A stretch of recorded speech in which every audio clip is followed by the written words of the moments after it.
each other in this defiance of a masculine role, which is not easy, and also to support women. There's men's groups working against violence against women, too. So, thank you for making that visible, and thank you for supporting it, and yes, absolutely.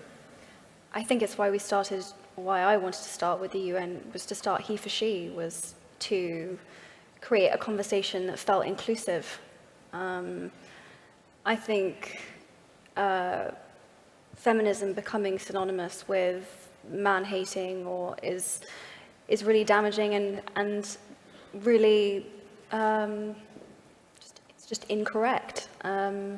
So I think the more we talk about that, the more that we try and open up a space in which, it's really wonderful to see men in this room, and thank you for coming.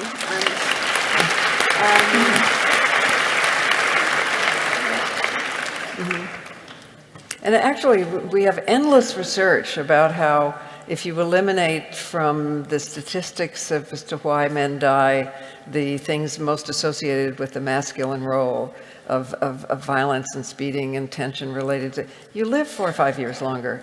What other movement can offer you? and to see men with their children really being loving and caring towards their children is just a gift to everyone. I owe my father too, because he was a wonderful, loving, patient man, and therefore he's personally responsible for the fact that I am still friends with all my old lovers because they were nice people. Well, maybe there was one. Hi, I'm Rosie Boycott, and Gloria and I started Spare Rib around the time that Gloria started Ms. Hi, Gloria. Where are you? No, what strikes me as very scary nowadays is that my partner Marsha and I started a magazine, as you started Ms. We set out with the aim to try to change everything. And the worst that happened to us was that we were told we were silly. That was really it. We were silly and we would fail. You come forward 40-odd years, and Caroline Criado Perez, who I'm sure lots of people in this room know of, she went out and she said, why isn't there a woman on a banknote? Which seems to me a much less kind of offense against man than what we tried to do. The result for her was death threats, police protection, tweets and messages and emails that were of such vileness and perversion and violence to her. And it scares me now that actually it's like one's awoken the monster. And in fact, you hear stuff about women being enslaved in this society. It's got much, much, much more ugly. Is that something you found in the States? And also, what do you think about that?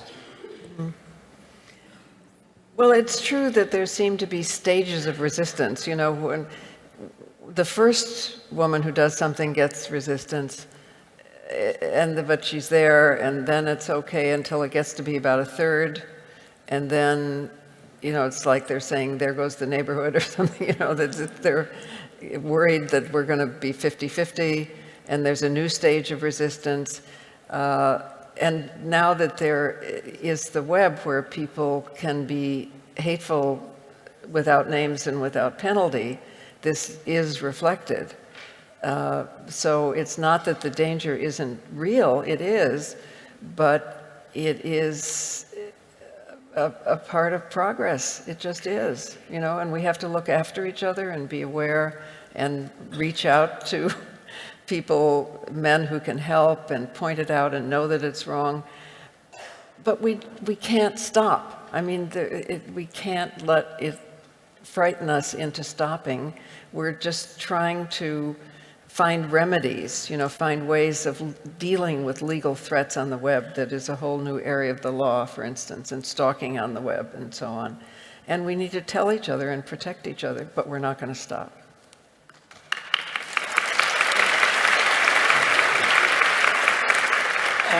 I'd like to speak as a supportive man to feminism, also a disabled person, so in a way that fighting another oppression makes one see the links between the different oppressions.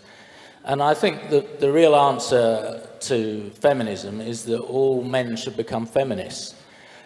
because that's the only way that we're actually going to create a world. We can't do it with just women fighting for this, because there's too many thousands of years of patriarchy. But men have to realise that by being feminist in their relationships in the way they are, they're actually going to have a better life for themselves and for their children and for their partners. And I think that's the first thing I'd want to say. The second thing is, everybody in this room is going to be faced with a choice on the 23rd of June, and politicians are deliberately trying to confuse people. But if you see that the European Union stands for equality, and those who are arguing against it don't want equality, it's fairly clear where people need to be going. And the European Declaration of Human Rights comes straight from the Universal Declaration of Human Rights, and that's what a lot of people don't like.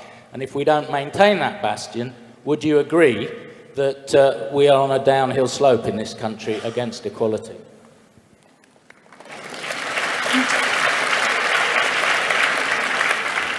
No, the women's rights in the European Union, right, I agree. This is not, I'm not going to have to vote, right? But I hope and believe that folks are not going to go backward, right? You said that if you looked like a duck and it felt like a pig, then it was a pig. And therefore, a no vote was just as important as a vote. I come from Australia, where we have compulsory voting. Do you think that by trying to figure out ways to encourage more women to vote, we would therefore have a better representation in power in Parliament, and therefore make changes that way?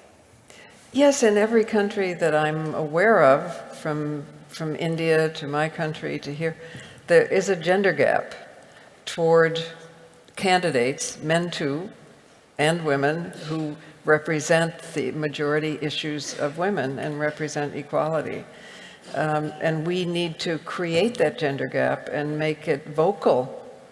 And I think that's what the Women's Equality Party is doing and what we're trying to do. And, you know, I mean, even, you know, if it enunciates the issues, right? Even if it's someone from another party who's going to, it publicizes the issues. It makes people know what is possible. And we also do our best to do that. And we tend to campaign outside the parties and outside campaigns, because actually social justice movements have more credibility than political parties. So, so it's very important, I think, to use that credibility. There's nothing more important than a trusted messenger. I think we have to draw it to a close there.